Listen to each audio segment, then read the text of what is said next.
Welcome to A22 TV news.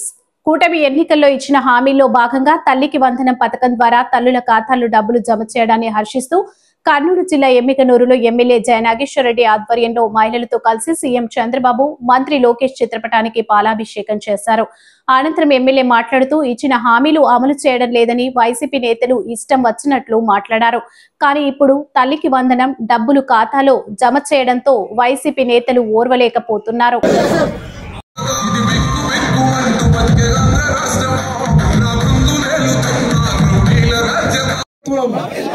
नारा चंद्रबाबु गारी नायकत्वम, नारा लोकेश बाबू गारी नायकत्वम, नारा लोकेश बाबू गारी नायकत्वम, नारा लोकेश बाबू गारी नायकत्वम.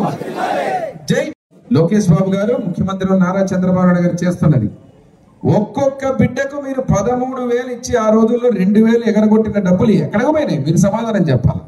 ఈ రోజు ప్రతి బిడ్డకి ఇస్తూ 60 లక్షల పైచీల కంటే దాదాపు 20 లక్షల తల్లులకు ఖాతాలో ఎక్స్ట్రాగా వచ్చేటువంటి ఈ యొక్క నిధిని ఈరోజు మీరు చేతకాక చేయలేక ఇయ్యలేక ఇచ్చినటువంటి గొప్ప తల్లికి వందన కార్యక్రమానికి ఓర్చలేకపోతున్నారు. మీ విషపు ప్రచారాన్ని ఎవరు నమ్మరు. కానీ అదేదో ఒక సామెత ఉంది, పనికి మాల మాటలు మాట్లాడుతున్న వైసీపీ నాయకులకు నోర్లు బంద్ కావాలి. ఇప్పటికైనా ఇంకా జ్ఞానం ఉండాలి.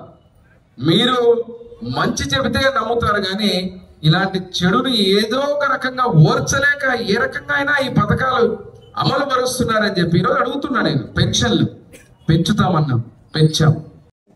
అదే రకంగా మీరు చూస్తే రాబోయే రోజుల్లో కూడా మిగిలిన హామీలు తూచా తప్పకుండా జరుగుతాయి. ఈ రోజు ఆనందంగా ప్రతి ఒక్క ఆడ కూతురు కూడా అకౌంట్ లో డబ్బులు తీసుకుంటా అంటే అందరూ ఆనందపడుతుంటే పాపం వైఎస్ఆర్ వాళ్ళకి మాత్రం కడుపు నొప్పి, పాపం చాలా నొప్పి ఉంది. ఆ డబ్బులు తీసినప్పుడంతా నొప్పే, ఆ డబ్బు కౌంట్ చేసినప్పుడంతా నొప్పే. మా అక్కలు చెల్లెళ్ళు బార్లు నిలబడి అక్కడ తీసుకుంటా ఉంటే మాత్రం ఎవరికి నొప్పి లేదు. మాత్రం జగన్మోహన్ రెడ్డికి, వైఎస్ఆర్ పార్టీ నాయకులకు మాత్రం చాలా నొప్పి ఉంది, చాలా బాధ ఉంది.